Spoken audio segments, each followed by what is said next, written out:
Welcome to the Natural Podcast, where we bring awareness to sustainable health in a business hustle space. Natural Podcast is perfect for the high-performing, business-minded individuals who want to work with their biochemistry to achieve success and optimal health.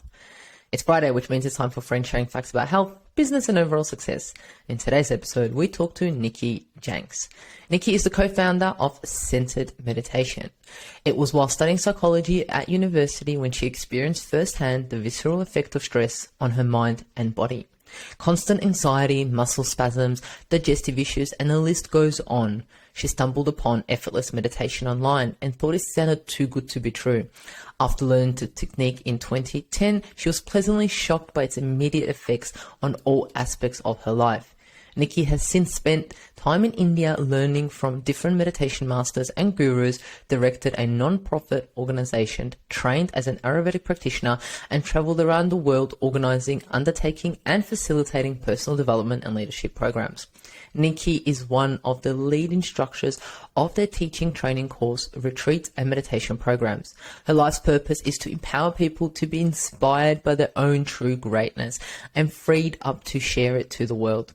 Some interesting facts about Nikki is she has a 1-year-old after a 5-year fertility journey, and she loves traveling and recently came back from a 6 weeks in India and Thailand with her little one and partner. Welcome to the Natural Health Podcast, Nikki. Thanks, Mahela. Good to be here. Thank you so much for being on the podcast. Tell us a little bit about traveling in India and Thailand with your little one for a whole 6 weeks. Wow, that's crazy. Yes, it was. That's what most people said, their reaction when we said we're taking our 12-month-old, which was actually like 10 and a half months at the time. But yeah, it was amazing. She was in her absolute element, and she could, by the end, do the namaste, and she just like kind of waved to everyone, and they're obsessed with this little cute baby. And she was eating all the doses of the dal and the rice, and yeah, she just loved it. So we had a great time. We were able to do Panchakarma, which is like an Ayurvedic rejuvenation program. So very much on optimal health and, you know, wanting to maximize our longevity. And so we're like, nothing's going to stop us, even a baby. We're going to make it happen. Yeah. So what was that? What did you undertake? Yeah, so it was 3 weeks, and it's a full body detoxification rejuvenation program through Ayurveda, which is like the Indian health system.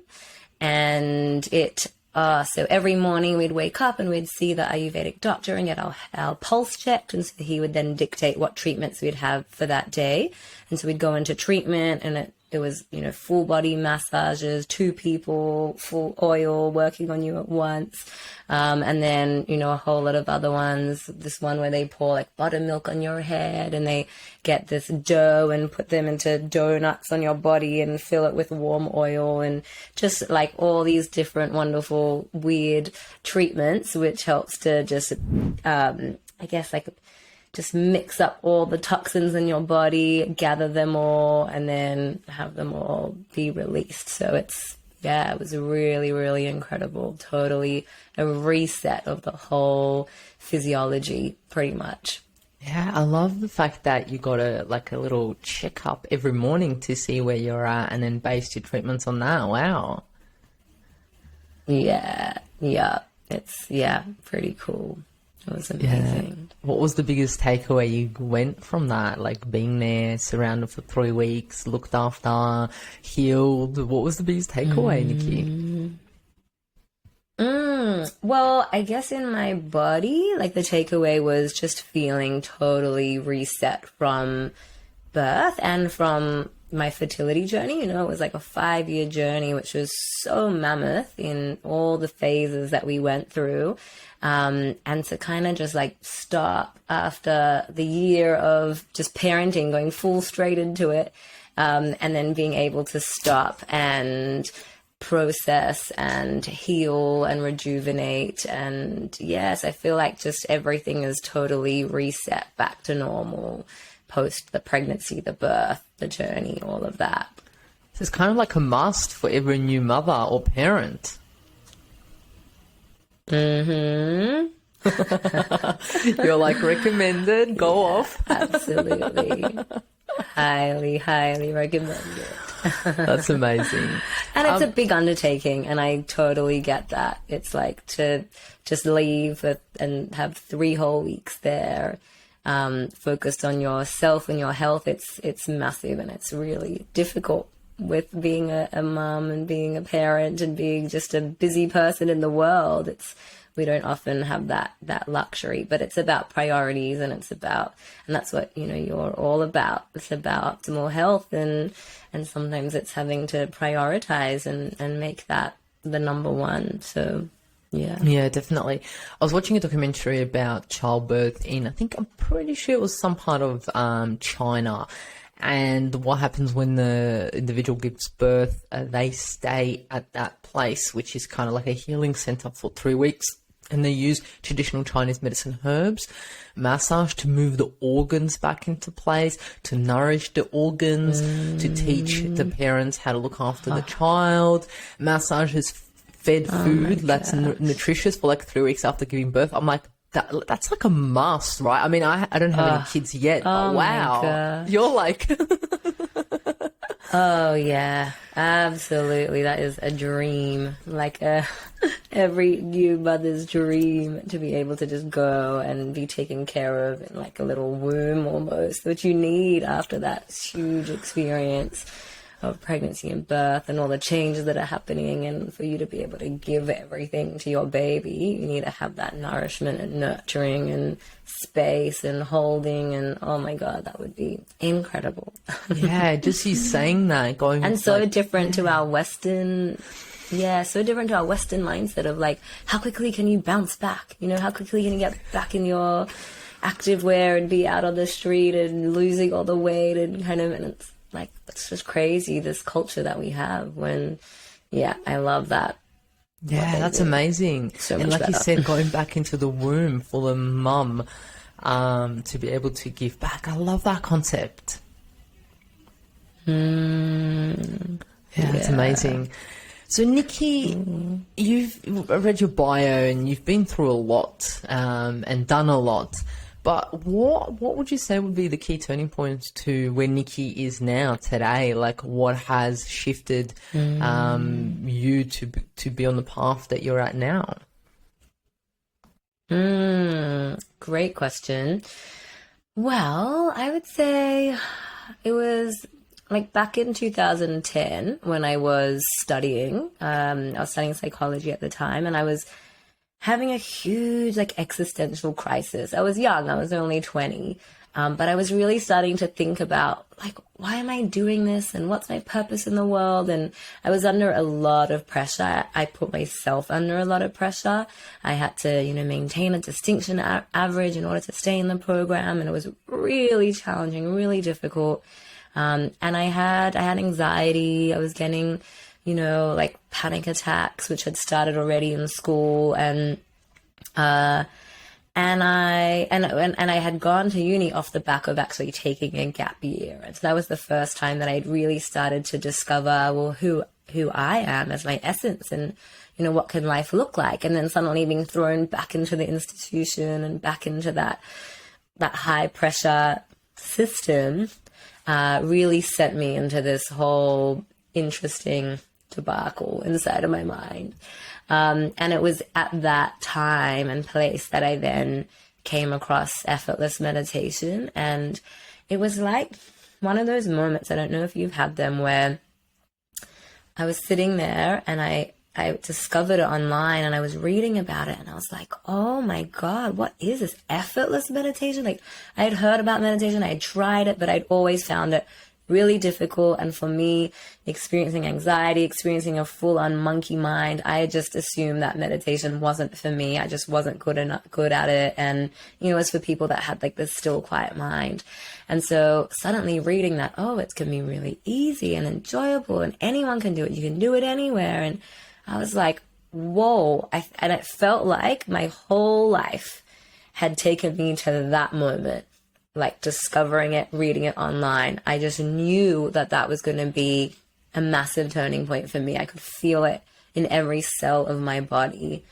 And so I went and I looked it up and I found, the place that I could learn effortless meditation, and I did. And it absolutely revolutionized my life. Like, it was a massive, massive turning point for me. So that I would say is like one of my big ones. And then years down the track, we actually just quit our jobs and decided to head to India and Sri Lanka and Nepal, like the origins of where meditation comes from. And we spent about 8 months just traveling and living in ashrams and meditating in caves and having teachings with the Dalai Lama and other gurus and swamis and rishis. And it was there that we then had this like epiphany of, wow, what if we could take these practices which have changed our lives and we know how powerful they are, and what if we could create something that made them really accessible to everyone, accessible to like the real modern urban professional, because we knew there were so many barriers to actually having a meditation practice and starting and going down that inner growth journey.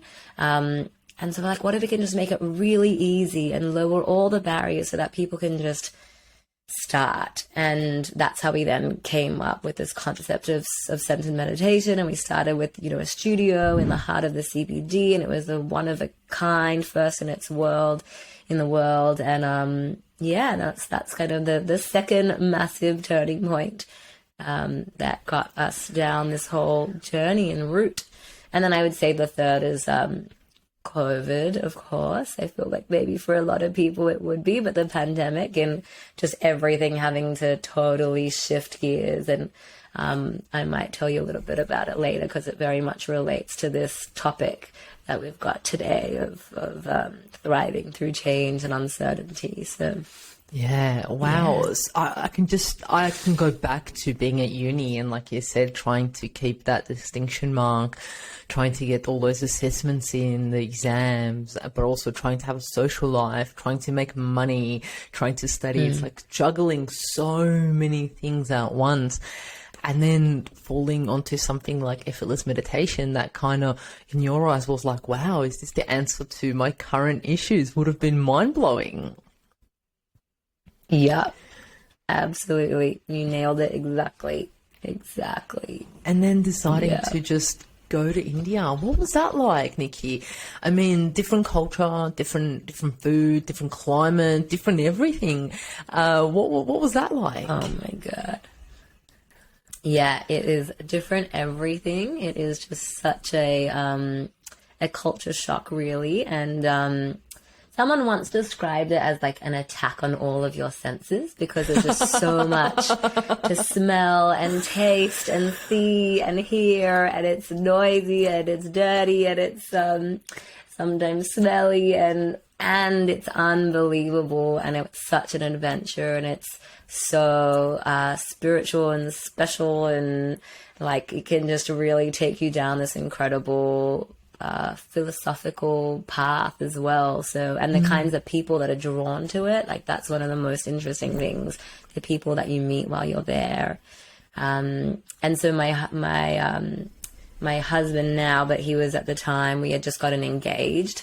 So my fiance at the time, and we just went with no plan. We just went and we just met people, and from there found out where to go next and what to do next. And so we just discovered so much and really lent into all these different modalities and different types of meditation and types of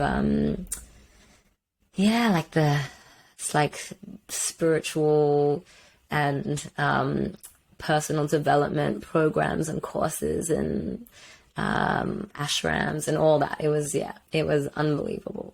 Yeah. Talk all day about it. I can just imagine. Was it different meditating there in India compared to maybe meditating here now in Australia?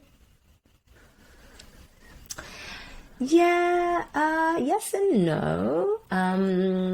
Because at the end of the day, meditation is such a solo practice, and you close your eyes and you go inwards, and wherever you go, there you are. So, it's always going to feel similar, but because the environment there is so conducive to it, and because of where we were, it was all set up for that. And you know, and there were different elements along the way. So there was satsangs, which are like kind of like karaoke in a way, or like a sing-along type thing. So there's chanting, and so there's all these extra additions that are on top of it. And then also there's a lot of gurus and you know, spiritual people along the way that have got enlightened there in different caves and different places. So you can visit these places and you can meditate in these places, which was interesting, and it does have a different energy about it. So it can sometimes, you know, feel a little bit different, whether it's different because of where you are and the actual vibration of the place, or whether it's because it's in your mind and you think you're at a place where someone was enlightened. Who knows? But yeah, it was definitely really amazing. Yeah, I love that experience, and I love that you got drawn there, and it actually allowed you to be and bring those things over here, like you said, to the average individual or the professional, and opening up in the CBD, in the busy centre. So did you open that up in Sydney, and what did that look like? Yeah, exactly. And, you know, we knew when we were there that it's not for everyone to quit their jobs and go off traveling and, you know, to do that whole seeker thing. And yet meditation is such a powerful tool, and it's also it can be so separate to that whole spiritual path. Like you don't have to be on that spiritual path in order to meditate. And I think for a lot of people that does become a barrier, or they think it's religious, or they think it's woo-woo, or they think it's hippie or something like that. And so we really wanted to make meditation as a tool just so accessible to everyone, especially, you know, who we were when we found it. You know, how could we have people who were experiencing all the stress that we were, have access to this tool? And so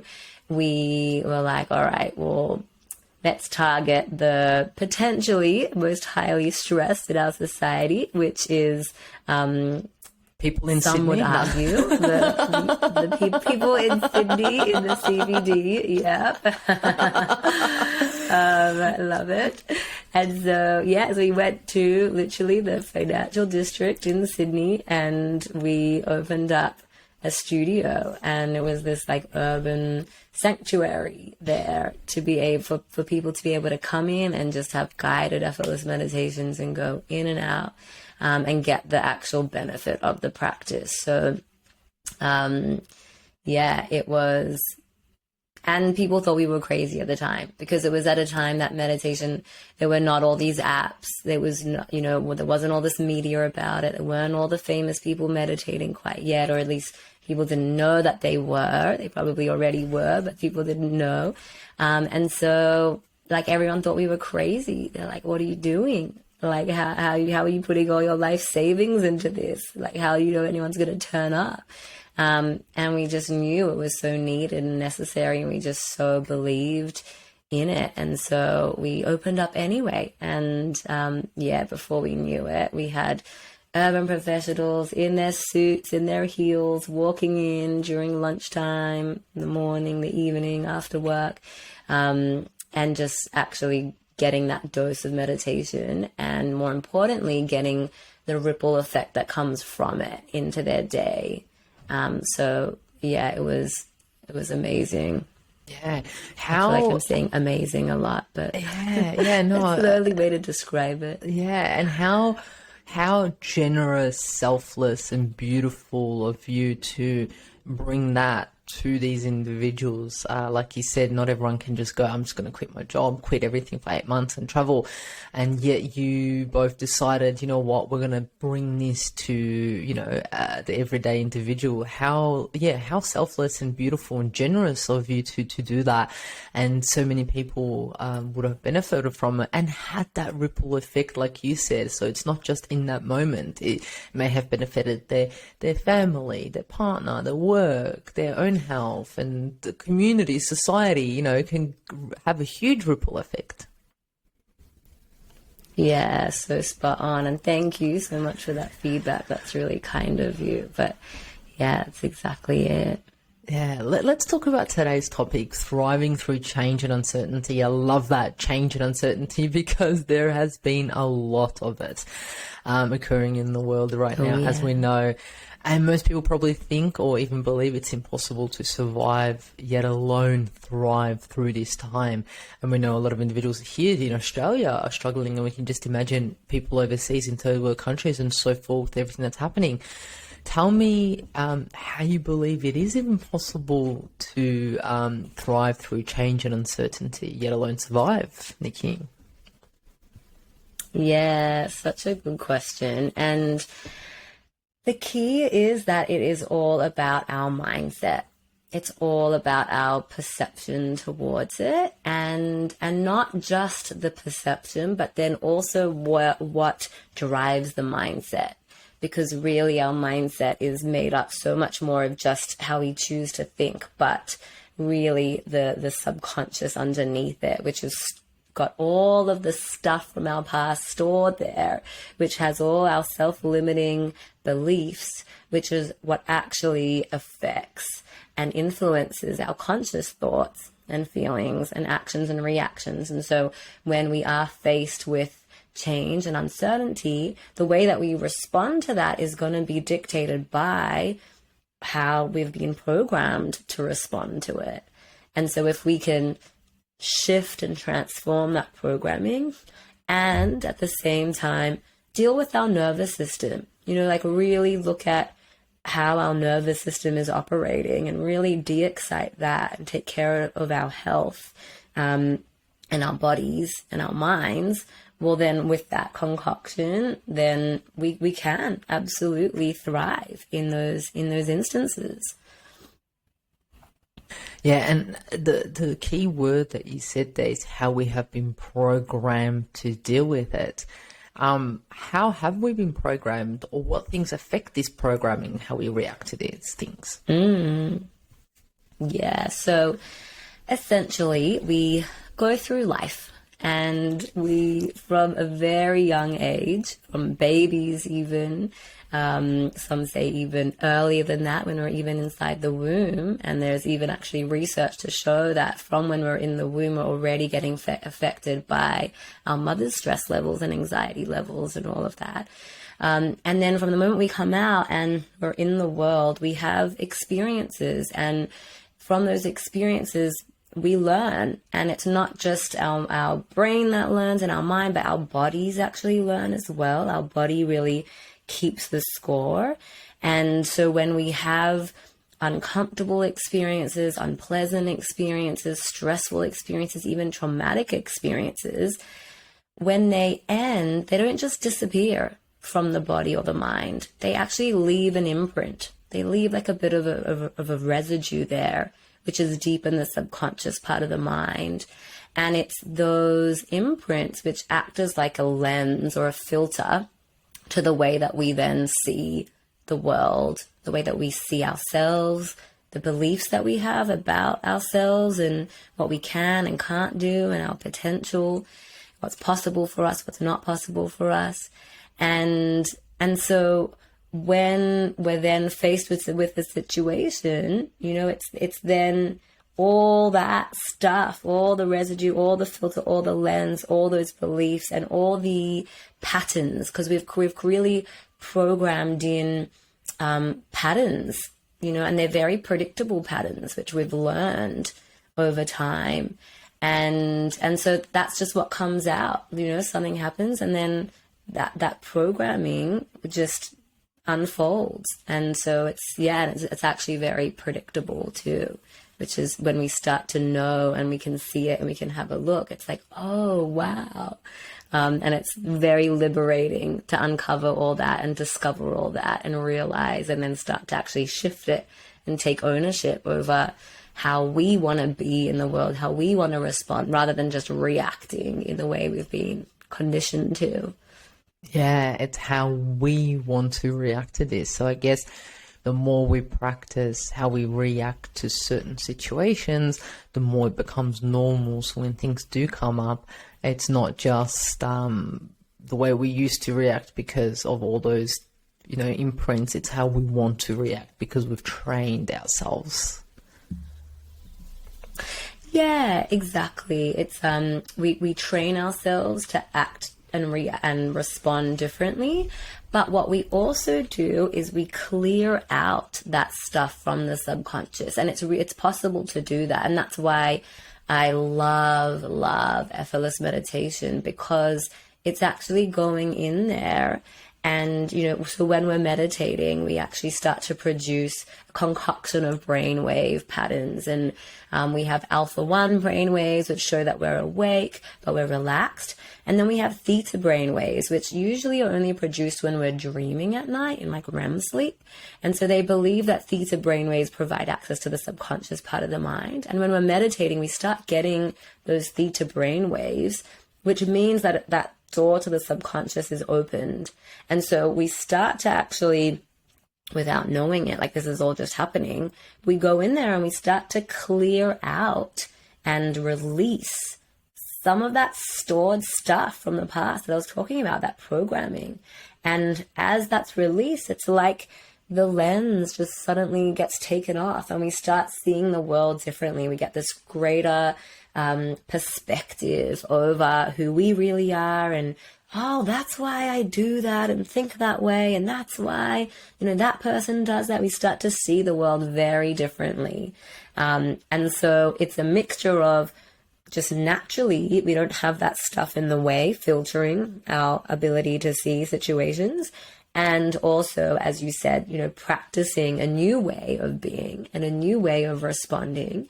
And so the two of that makes for, the ability to really thrive in a situation of change and uncertainty. We can, instead of being used by fear and driven by fear, we see it as like an opportunity and we can take advantage of it. It's like, wow, well, something's different here. And how can I use that to my advantage? How can I actually respond with in a novel way and really make use of this situation, which makes it exciting. You have that real curiosity there and you're able to, do things that you never imagined. There's like real innovation that comes at that time. And so that's what I mean by actually thriving through change, like really coming up with things that we never imagined was possible. And that's how our business today is completely different to what it was, 8 years ago. We don't have a studio anymore. And that's how we started. We started with a studio and that was the concept. And now we don't even have a studio. And yet we're just making more of a difference than we ever thought was possible, because of that ability to really thrive at that time and innovate, and based on what was needed in our environment. The fact of those glasses that you were talking about, the lens that you see things, and then you're like, oh, I do this, and then seeing it in other people, it's like, wow, that in itself is an awakening, where you can see yourself thinking or doing things that you're like, oh, okay, cool, I can shift that, I can adjust that, or I don't want to be like that, or I do want to be more of that, especially when you see it in others and you pick it up and you go, wow, how can I, or for example, if you see a mate or a co-worker reacting to a stressful situation, you go, ooh, they're reacting that way, I would really like to react a bit more like that, what does it take to do that? And reflecting, I think that's a huge benefit. And the more you meditate, the more you're in those brain waves, the more you're able to adjust the reactions and thrive. Like, and even your studio, like you were saying, it started off with an actual physical studio, but you're adjusting and changing through uncertainty. And like you said, now you're actually thriving in this uncertainty. Exactly. And I love the word that you used, awakening, because that's exactly what it is. It is like this waking up process that happens, and that's what growth looks like. You know, that's what our own inner growth journey looks like, really awakening to new levels of awareness and seeing everything differently and responding differently. And I love it. Yeah, that's amazing. And you've mentioned a few times effortless meditation. It's what got you into all of this. And I thought let's touch base on what actually is it. Like, what is effortless meditation in itself? Yeah, so I love telling people about this because I know for me it was just mind-blowing when I first heard of it, because I'm like, what? Effortless and meditation? How can those two words go together? Because it had been so difficult for me until then. And so how I like to see it is that there are so many different types of meditation, right? And I see them existing on a spectrum from really effortful types up one end, which require a lot of cognitive effort. They're difficult, they're challenging. We have to concentrate and focus and control our mind. And then there's all these different types down the spectrum to varying degrees of that cognitive effort and difficulty until we hit the other end of the spectrum, which is where effortless forms of meditation lie. And they are absolutely effortless. So I'm talking no focus, no concentration, no mental control. And they are really easy to practice, and they feel really, really good when you're practicing them. And then the interesting thing is, because when I first tell people, you know, this concept of effortless meditation and describe the spectrum, the initial thought is, wait, but is that effective? Like, surely, you know, we live in this no pain, no gain society. Like, if something's going to be effective, I have to be really, like, slogging it out. And yet, what's so cool is that there is so much research that's been done. There's more than, like, 600 studies on effortless forms of meditation, which are in peer-reviewed scientific journals. And that is mind-blowing when you see the evidence that it is absolutely so highly effective, and on all aspects of physiology, psychology. And what's really cool about it is that they happen very quickly. Like, from the first time that you ever do effortless meditation, changes are already happening in the brain and the body and the mind. And so, yeah, like, meditation can be really easy and really enjoyable, feel really good to do it, and be, like, highly effective as well. So that's what I mean by effortless meditation. So for individuals listening that have maybe used meditation before, whatever meditation it has been, what would be the key difference? If there is the same, like, sitting, are they standing? Yeah. Is it voice? Is it guided? Is it because you said not using your brain and it being effortless? Explain a little bit more what that means. Yeah, sure. Okay, so so when we meditate, in any type of meditation, we have what I like to call an anchor, which is a particular place that we come to rest our awareness on. And our anchor can be anything, you know, it can be our breath, it can be sensations of the body, it can be our other senses, it can be like sound, it can be a mantra, images, like a journey through a piece of nature. So there are so many different anchors that we can use in any meditation. The difference is how we use that anchor. So in more concentrative types of meditation, we use that anchor, but it's more like a focal point, and we really concentrate on it, and we focus on it, and we try to keep our attention on that focal point for as long as we can. And, the aim is to really get better at keeping our attention on that focal point and not letting it wander away. And, yes, if it does wander away, be kind to yourself, be gentle, but you really want to get better at keeping the attention on the focal point. That's what those look like. And I'm not dissing them at all. They absolutely have a lot of evidence behind them. They work. If you practice them long enough and hard enough, they absolutely yield a lot of benefit. In effortless meditation, we use that anchor, but in a completely effortless way. So we're not concentrating on it and focusing on it and trying to hold it in our mind.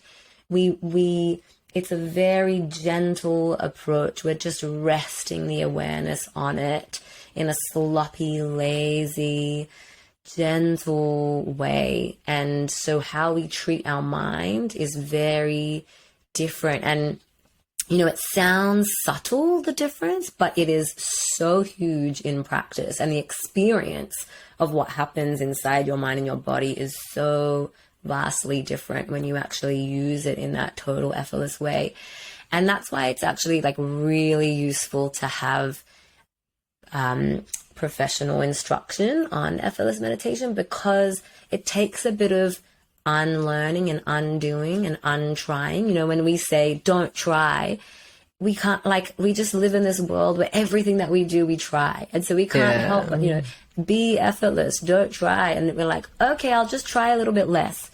And so what a professional effortless meditation teacher is trained to do is to really ensure and fine tune your practice and make sure that you are absolutely using it in that total effortless way, and not concentrating, not focusing, just undoing all that effort.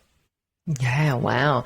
And I guess you're allowing your mind to do what it wants to do, where it wants to go, and therefore you're allowing new ideas, you're allowing it to go where it needs to go. Kind of like it's kind of like I just thought of a dog and just letting it loose lead and just trusting that it'll go where it needs to go and it'll come back to you, instead of having a leash on it and pushing it to walk next to you, and it needs to walk next to you, right next to you, 5 centimeters on your right side. That's kind of what I'm getting the difference maybe in a way. Yeah, I love that. And I actually use that analogy sometimes of a little puppy dog. And we the puppy dog wants to run away and we let it run away. We love that it's exploring the world and doing that, and we, trust it. And then at some point we kind of happen to realize, where we are, what we're doing, we come to, and it means that process is kind of finished for the time being. It's our mind wants to debug itself. And I love that you said, we let our mind do what it wants to do, and we let it do what it knows it needs to do. We really trust the intelligence of the mind and the body to do something very natural. It knows and it wants to debug itself. When given the opportunity, it will unload all that stress, and it will unload all that programming and stuff in the subconscious. And so we really trust and we let it do its thing.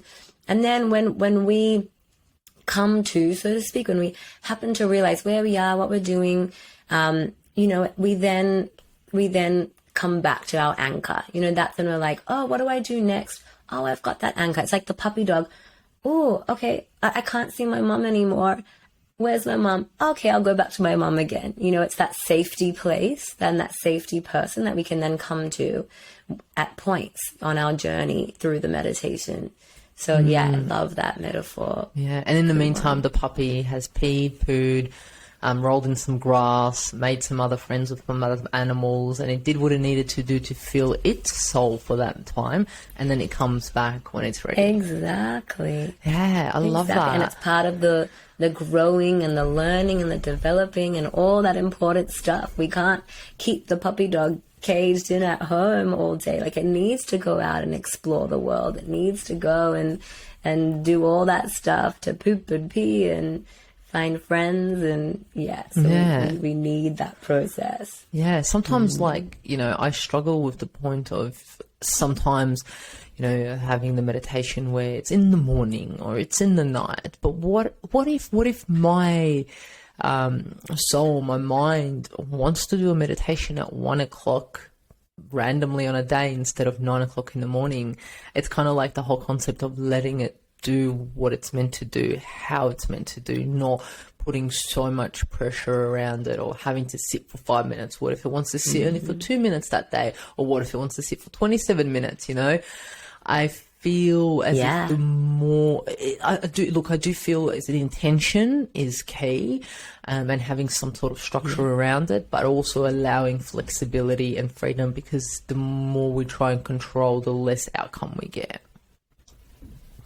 Absolutely. It is all about like really trusting that intelligence of our organism.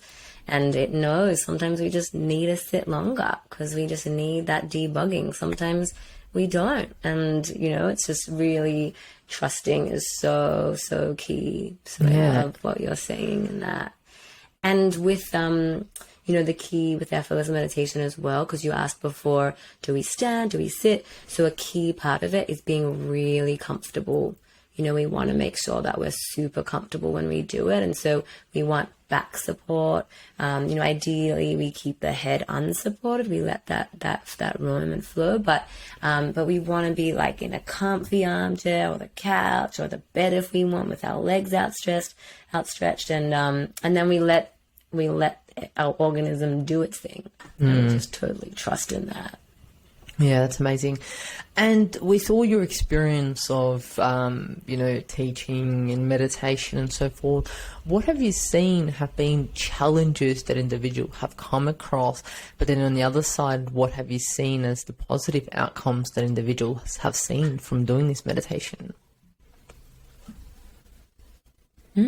So challenges in terms of their meditation practice, are you asking, or challenges in life in general? Yeah, challenges of the practice, maybe. Of the practice. Okay, perfect. First of all, when people come to us, like their challenge, especially if they've experienced other more difficult, focused, concentrative forms of meditation, has been in the practice itself and feeling competent at it and feeling success in the actual meditation, so they really struggle with it and they find it difficult and challenging and it feels like a chore.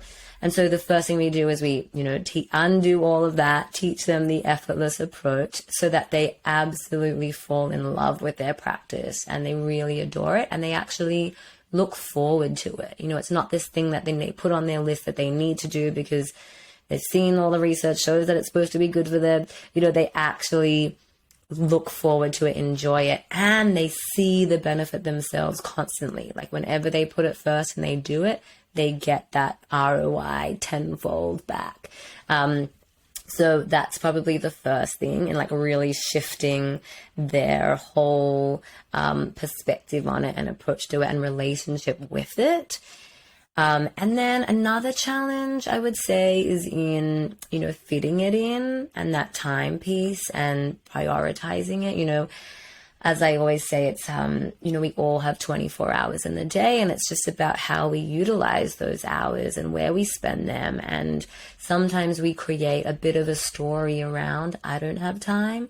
And we can kind of lean on that as an excuse. And if we authentically, honestly have a look and we really map out where we use our time, we can see, oh, you know what? Instead of like scrolling for those 15 minutes down that rabbit hole on Instagram or Facebook, or, instead of, watching that extra episode because you're drawn into it on Netflix or whatever it is, maybe I could use that time and devote that to myself and to the meditation. And so it's really kind of hacking it into our schedule and reorganizing and prioritizing. That's like a real key.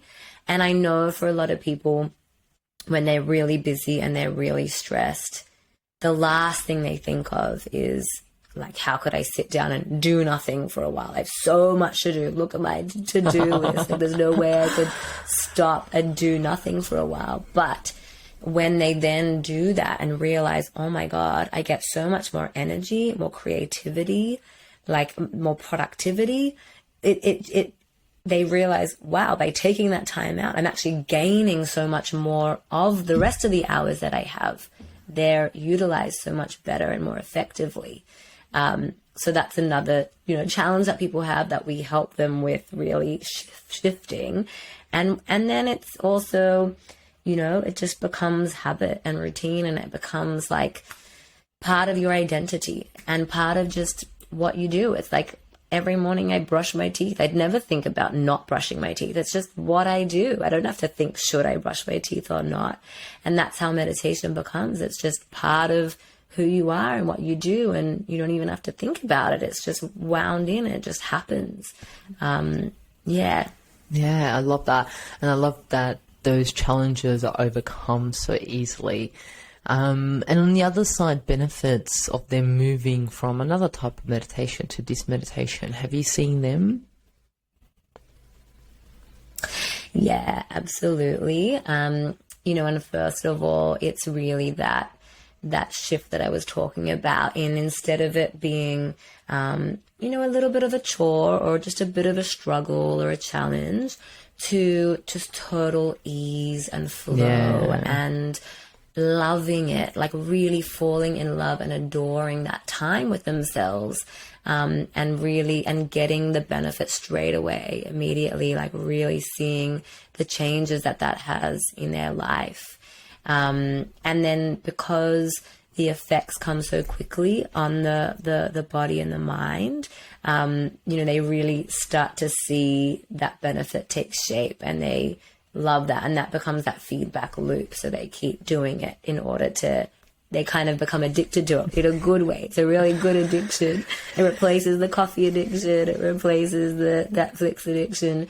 Because it gives you so much back to yourself and your life and other people as well. It's like when we were talking about that ripple effect, it's not selfish to sit down and have that care for yourself and that time out for yourself. You really give that back to everyone else when you do it, because you come out happier, calmer, more creative, and so everyone benefits. Your kids, your colleagues, your partners, your everyone around, your pets even, everybody benefits from that calmer, happier, energized, creative you.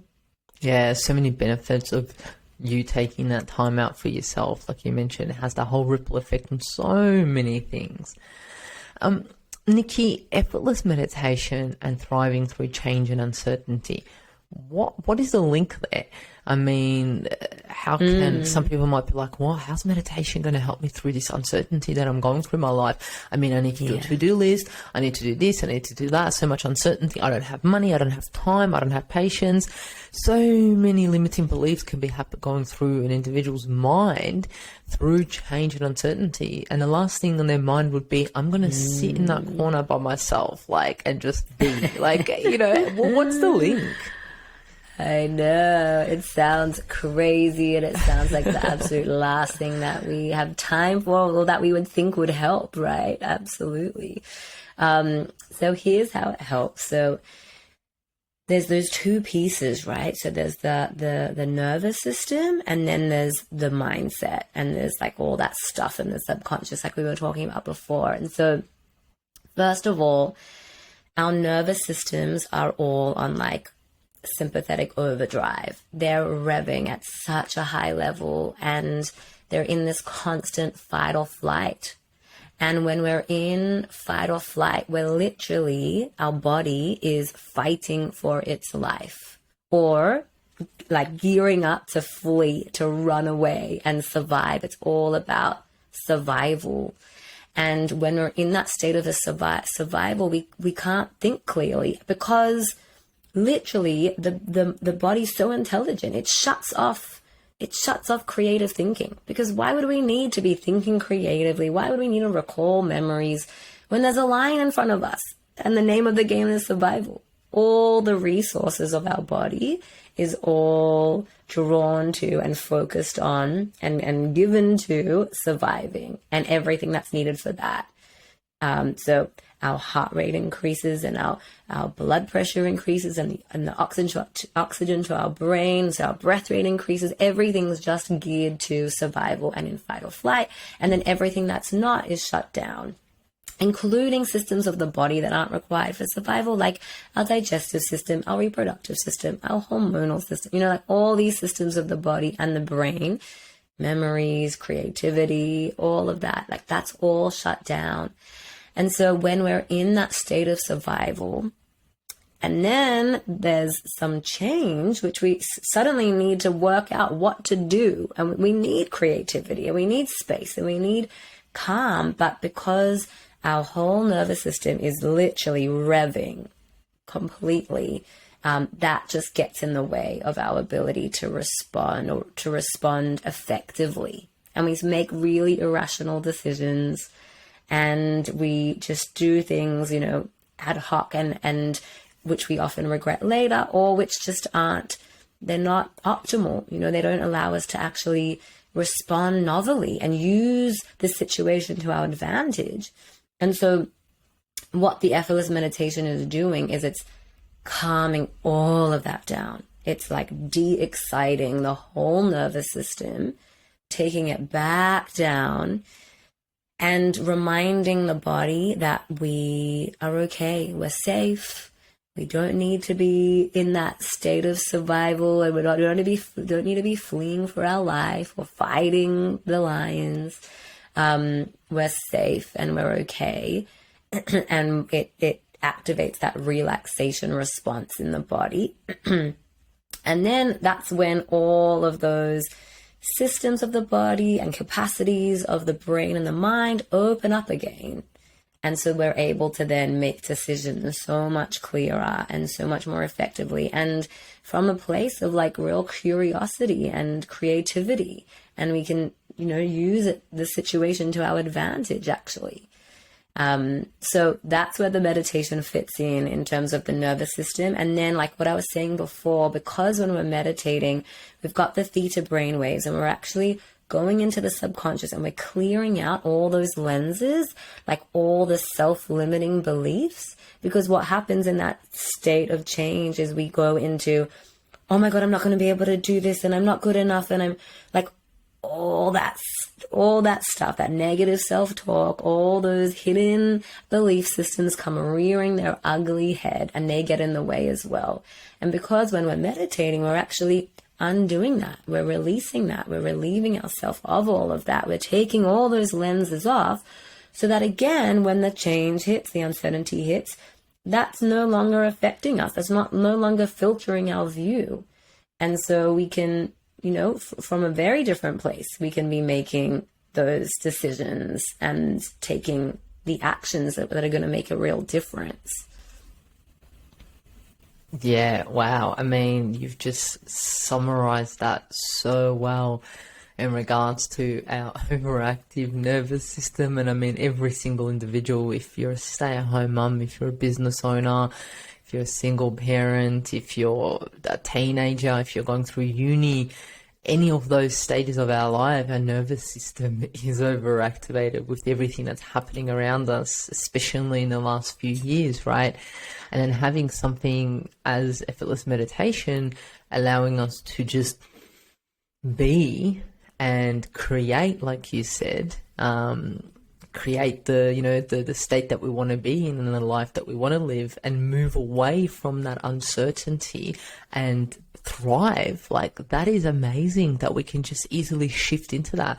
And individuals listening might not even think that was a possibility, and now they're like, wow, Nikki, I can totally do this. Yeah. I think you so can. Yeah, you can. And I mean, you have evidence of you doing it. You've got evidence of your students doing it. Individuals, even celebrities and people around us, they are meditating.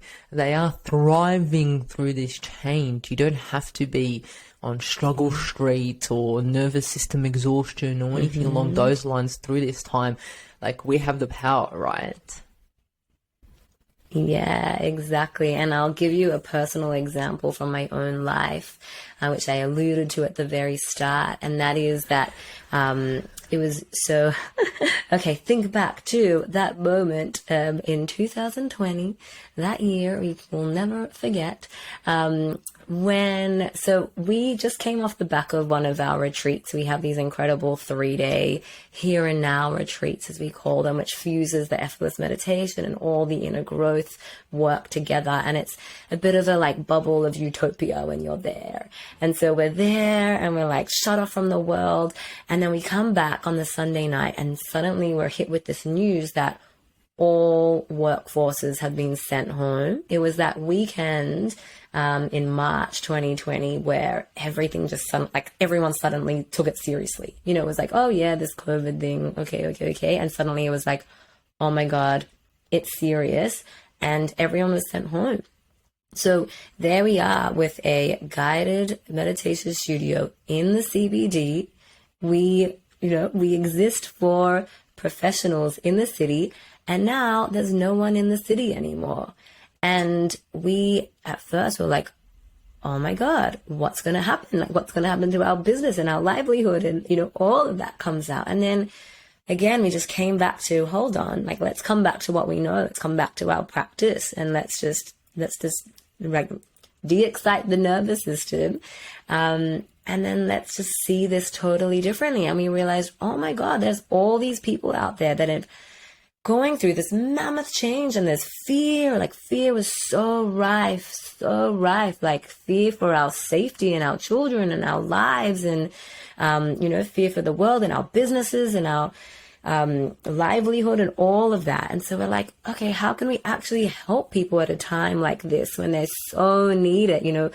Not everyone has what we have, these practices. How can we actually make these practices really accessible to everyone and help them during this time? And so we then, within 24 hours, our physical studio turned into a virtual studio. So we were doing everything live streamed online. And, now when we think about it, yeah, like everything became online. Everything was on Zoom. And like that just became reality. But at the time, it wasn't. At the time, a lot of people hadn't heard of Zoom yet. So it was very like quick and novel and mammoth to just suddenly switch. And so we got on there straight away and we started just having it available to everyone. And we created this unbelievable community, because until then, in the city, coming in to meditate, everyone's very in and out, very busy. We don't have much time. And suddenly you've got all these people with more time. They're sitting there at home. There's a lot of people that are lonely. There's a lot of people dealing with a lot of stuff. And then they were able to connect to each other and to us. And it was really beautiful, that connection that we had. And we had also just kickstarted our meditation teacher training program, which was all meant to be face-to-face. And again, suddenly we switched it and it became online, and it worked so incredibly well having it online. And that meant that we were then able to open up beyond Sydney CBD. Suddenly anyone in Australia could do our programs, and anyone in the world. So we started getting people all around the world doing our meditation teacher training programs. We ran an online retreat. And so suddenly our, this tool and this passion of ours to make meditation really accessible to everyone, like opened up beyond what, just the access we had to the Sydney CBD to literally everyone in the world. So when we made that shift and we really opened up, we were able to fulfill on our purpose so much more. And so, yeah, now our business is mostly virtual, mostly, online and the things that we do, but we continue to run retreats, and we run them, multiple times a year. And they still, continue to be like just such an incredible foundation. But all of our teacher training programs, all of our corporate programs, all of the guided meditations, that's all done online now as well, which is, yeah, super exciting. What an extraordinary example of how to thrive in uncertainty and change. And, you're the walking example right there.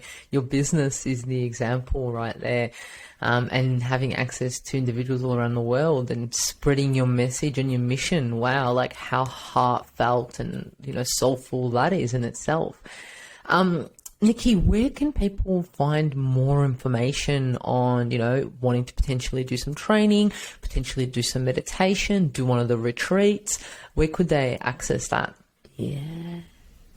Yeah, so head to our website, which is centeredmeditation.com.au, and centered spelt the Australian way, the British way, so CENTRED. And on there, you'll see all of the information, all of the stuff. We've got a masterclass on how to wake up every day authentically fulfilled, even when shit hits the fan, which is exactly in line with what we've been talking about.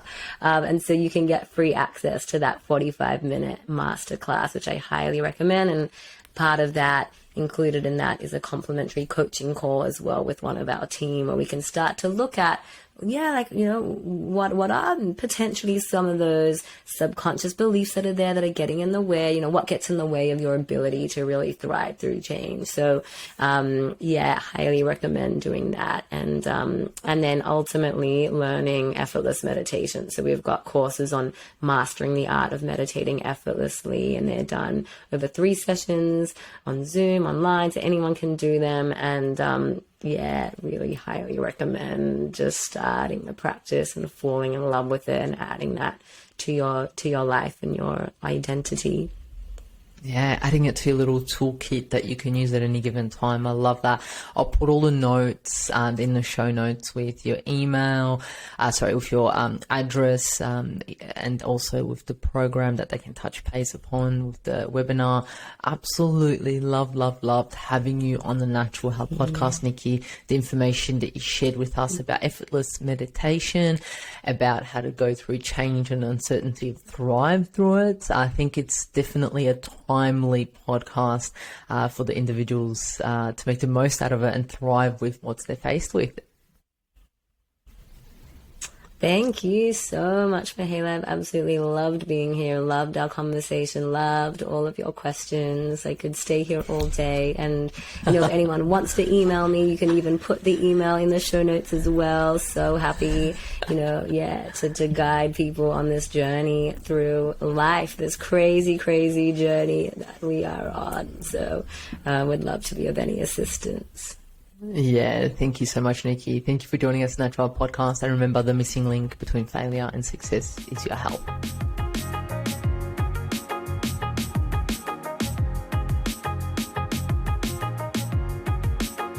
Content and information provided here is opinion of Mahela Raguse and is for information purposes only and does not constitute medical advice.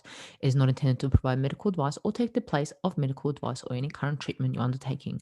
Consult your own medical professionals for any medical issues that you may be having. This entire disclaimer also applies to any guests or contributors to the Natural Health Podcast. It is advised that you consult your doctor or healthcare professional in relation to any health concerns you may be having.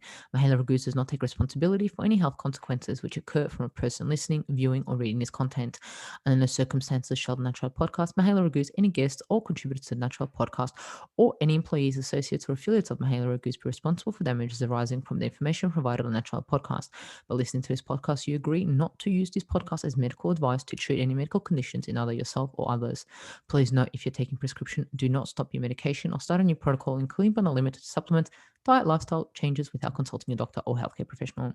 If you or any person has a medical concern, you should consult with your healthcare provider or seek other professional medical advice. Never disregard professional medical advice or delay in seeking it because of something that you have read or heard on the Natural Podcast or in any linked materials. If you think you may have a medical emergency, call your doctor or emergency services immediately. Neither Mahela Raguse nor the publisher of this content takes responsibility for the possible health consequences of any person or persons reading or listening or following the information in the educational content.